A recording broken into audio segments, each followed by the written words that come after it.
Hi, I'm Beth Clemente Peebler with Texas Seed League, and our Women Crush Wednesday this week is Amanda Dallas. If you do not know who Amanda Dallas is, you probably haven't been paying attention, but I will let you run through your resume. Go for it. Oh my God, run through the resume. All right, so I started playing, I'm entering my 8th season of play. I started at NYU. I played there for 1 season, then I became the captain my senior year. I'm one of the co-captains of NYDC. We'll just forget about that. And since then I've been on the Warriors. Was that about 4 to 5 years? I think we're entering our 5th year on the Warriors. So I'm the assistant coach there, have been since it started. USQ, I'm the former USQ editorial director, currently the US national team coordinator, and a USQ board member.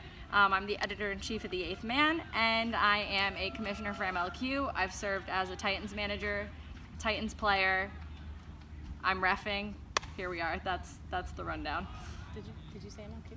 Yeah, MLQ commissioner. Was that right? the? Was I said that, MLQ commissioner, right? Was that the full 10 minutes? Did we hit the mark? 1 minute in. So, Amanda Dallas is a game shaker, and you've been mixing up the rules with MLQ. How do you think that this league has helped progress the sport?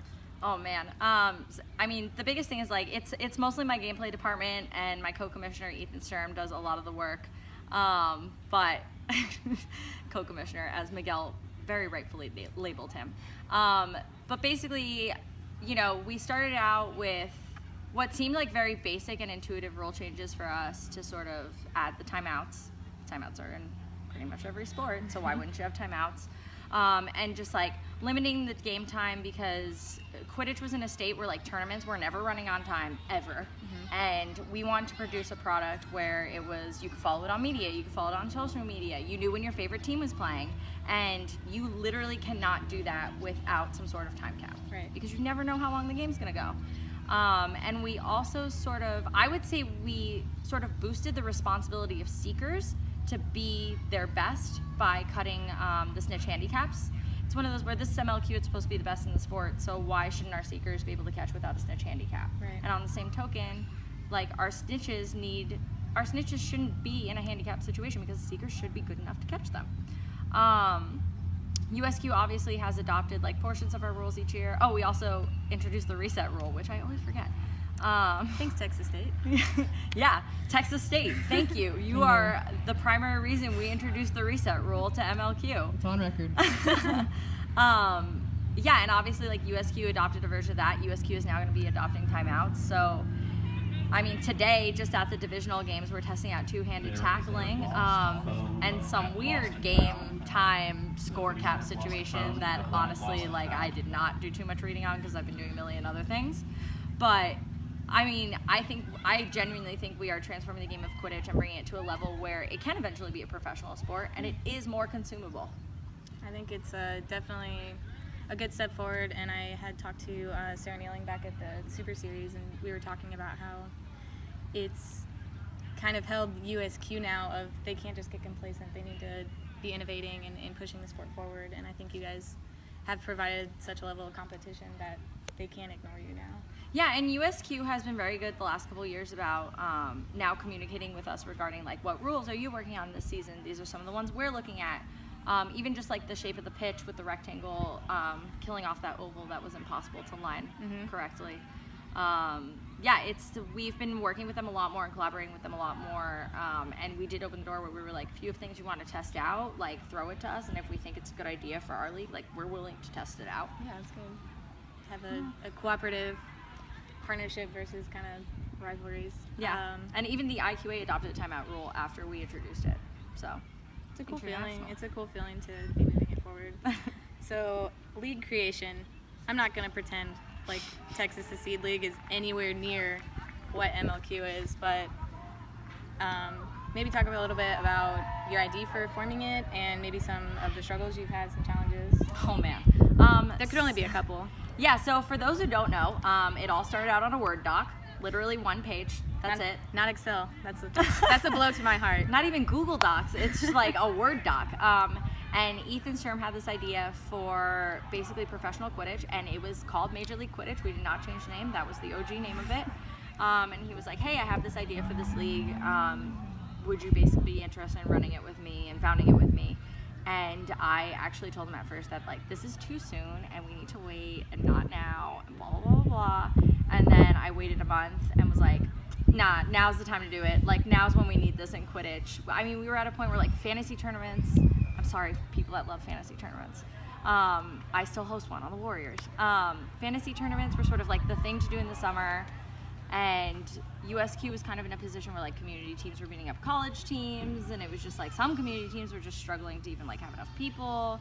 You had graduates that were like, I want something better than just playing college kids. Yeah. And it was just like, it was the right time to introduce something where the college kids that wanted a higher level of play and were ready for that could work with the community players that were at the point where they needed that higher level of play, because it wasn't worth it for them to just, like I said, keep beating up on college teams. Yeah. So I went back to him and I was like, okay, let's just do it. Let's just do it this summer. And by that time it was January. So we basically had, we did the same basic timeline as we have now. So, you know, tryouts were in April, so we basically had like 3.5 months to recruit a staff and to recruit managers.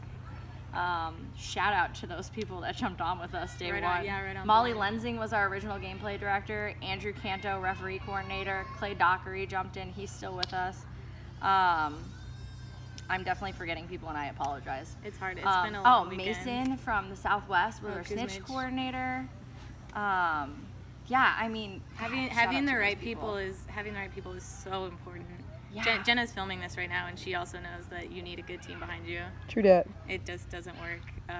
Yeah, it was crazy. And then, like, obviously we tested the North and East because that was where we had the most reach and that's where we knew people. Mm-hmm. Well, it's geographically closer too. Like, being with the League City Legends, we have Austin that's close by.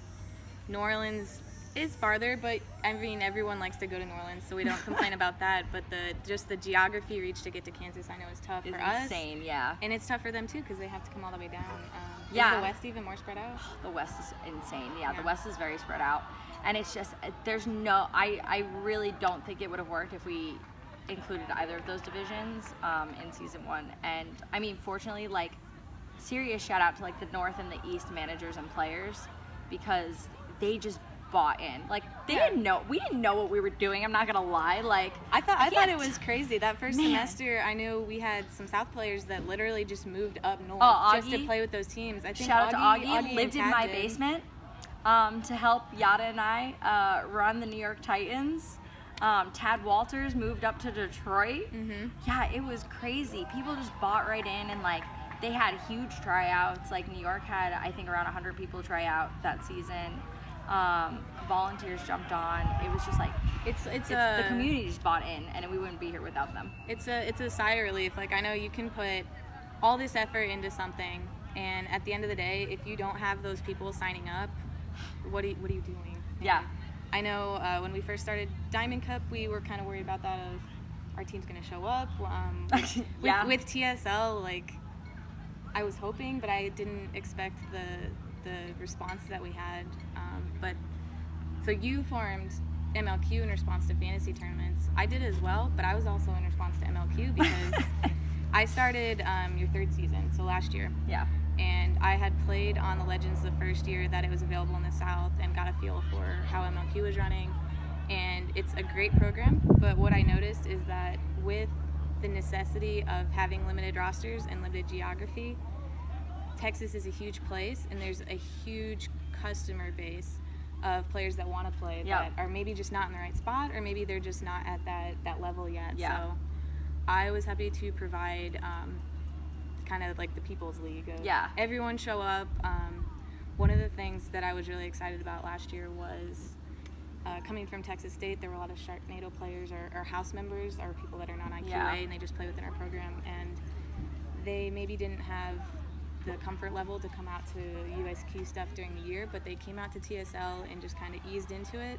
And that next year they were making rosters and they were starting to play and get comfortable. So I thought that was really cool to kind of bring up the mid-range players into that spotlight, and it's a lot of work, dude. Yeah, but it makes sense, and it's something you can't do in every region or division or state. Like, it's something that works so well for Texas, and even just like being able to take some of those surrounding players, yeah, I mean, we're big fans of TSL, so. I kind of fed into it. Like, I almost hate that it's called Texas Secede because I hate that, but people liked it, so Yeah. it's the People's League. Yeah. It's been great though. So now I'm gonna try to extend that. I don't know why I started this in the summer because between TSL and MLQ, it's been every single weekend this summer, and I'm very burnt out. So I had this date circled, like, yes, Yeah. summer Quidditch is over.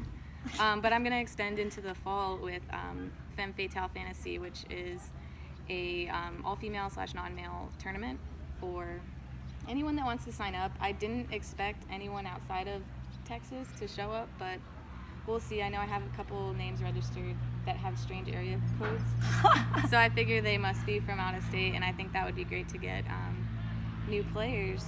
So you've been playing for 8 years. How have you seen females change over that time? It's crazy. So, I mean, when I started playing, it was sort of that transition period of when, you know, like, the Harry Potter nerds and the capes started to sort of fade away a little bit. That was my first year. Yeah, and then it was like, I mean, I was recruited to the team by one of my friends who was the founders of the NYU team, and he was like, hey, you played sports, you should play this sport. And I was like, this seems ridiculous. I didn't read all the Harry Potter books, and like, I've seen all the movies like once, maybe. Yeah. I don't get like half the references. You don't have to. I get made fun of on our staff for, which is fine. I understand. But it's interesting because I started playing in a double female beater set. Ooh. Like, that was where I started playing. Obviously, I played with like a male beater occasionally, but like, it was normal for NYU to run me and like Anna Brisbane, for example. Brizzy Voices, guys. You now know her as the voiceover person. We played in a set together. I didn't even wear cleats my first cup because I didn't take it seriously. You call yourself an athlete. I really did not take it seriously. There were brooms with bristles. It was hard because I started in fall of 2011, and when I first got there, I showed up to practice. There were 3 people there. We had 1 quaffle, no hoops. They literally were like, see that tree over there? If you hit that, it's 10 points. And I was like, oh my God. and they started playing catch with me, and they're like, oh, you can catch and throw a ball? You're a chaser. And I showed up to my first house games as Gryffindor versus Hufflepuff, and I was like, this is a shit show. Like, all 4 beaters are literally on the side of a pitch with all 3 balls just throwing the balls at each other. Yeah. It was insane. That's all you did. You threw them at each other. Like, we had House League too. It was a mess, so I understand that. It was so Harry Potter. Then Jordan came in, Jordan Perisher, and he took a look at what we were doing. He's like, no, like, you need to move over to beater, and I never looked back. Yeah. Although I really do like chasing, it's fun, but. Yeah, I've been beater from day one. Yeah. Yeah, and then my senior year, I was like, I was convinced to be captain, and then I was like, this is a sport. Like, I understand. Find the right people that have the drive, Yeah. the responsibility, and organization. Yeah. And I think we've been very lucky at Texas State that every year we've had that person, and it's been great. But Yeah. I know a lot of programs struggle, and I mean, that's the key. You have to find the mom of the group. Yeah, no, 100%. There's so many college teams that just like, it's unfortunate you watch them fall apart because they just didn't have someone to step into that leadership role. Yeah. But I mean, that's also like, now I'm definitely one of those where I feel like now it's on the community players now. Like, we've had. You're the veterans, you're the leaders. We've had the college programs, you know, we had our fun, we enjoyed it, we want to keep playing, we want community teams, then you need to put the time back At 1 in. o'clock on field 1, we will have the divisional final.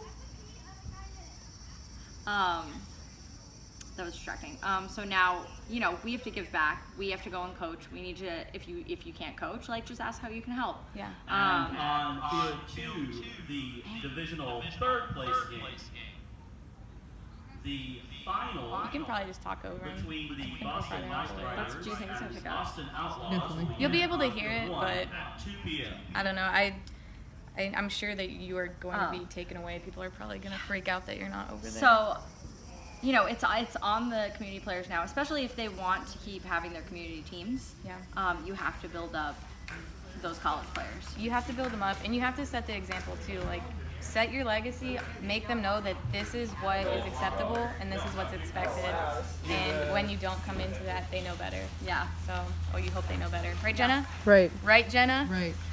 Jenna was a freshman my last semester of, not a freshman, you were a transfer, but my last semester of my grad school. So our time was short, but Jenna. little Jenna. Jenna's like following me. Like we went to high school together. I was in yearbook, then she was in yearbook. Really? I was We in not together. We Quidditch. were in the same high school, but she graduated the year before I was a freshman. Yeah, That's so crazy. We're just like living. You're like one Yada and behind. Lindsay. Am I Yeah. Yada or you're Lindsay? You You're would the be Yada. because you're older. Yeah. I like it. Lindsay's the Jenna. It's the same thing. She saw Billy and Yada and them on like Team USA and playing Quidditch, and that's how she ended up playing Quidditch. Yeah. Yeah, we just got lucky with you. So I'm gonna let you get back to this. Before we go, do you have any advice for new players? Oh man, advice for new players. Female players specifically, because this is a female. Oh yeah, female players specifically. Like, don't be afraid to get more involved. Like, when you get there, you know, if you want to play a different position, say this is the position I want to try out. This is the position I want to play. Don't let them tell you like you're just going to be the person who's going to stand behind the hoops, or you're just going to be the one that holds the bludger for me. Like, be assertive, and you know, if you see something on the field strategically and you think it's the right thing to do, but you know you don't want to implement it immediately, like go and talk to the coach, go and talk to the captain, etc. Like, say something, talk about it, learn from it, and just talk to other people, observe other female players that are the best in the game and try to learn from them. Like, that's the biggest thing. And just, you know, don't just be afraid of the men. Especially with the female seeking now, that's something Oh, that yeah. people are breaking into. But Yeah, and there are some strong female seekers in the game. Like, Ashley Dolan does really well for the Bosnian Bear Sharks, and like, Oklahoma State seeker. oh yeah, Oklahoma State's here. I don't remember what her name is. I'm so sorry. I played with her on a fantasy oh tournament. no. She's very good. The Warriors have one. She's so tiny, Jessie Jodoin, and she, you know, she's fierce. She held off the entire male Texas A&M seeking line for us to almost claw back in range 2 cups ago. Like, yeah, you can do it. Doesn't matter how big you are. I mean, I tackle guys twice my size, and I'm 5'4". Like, just do it. So get involved. Speak up if you want to play something, and watch others. Yeah. Yeah. Watch other players. Talk to other players. Words of wisdom. So we'll wrap this up.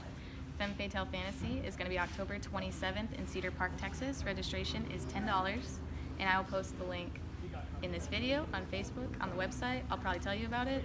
My name is Beth Clementi. This is Amanda Dallas, and have a good night.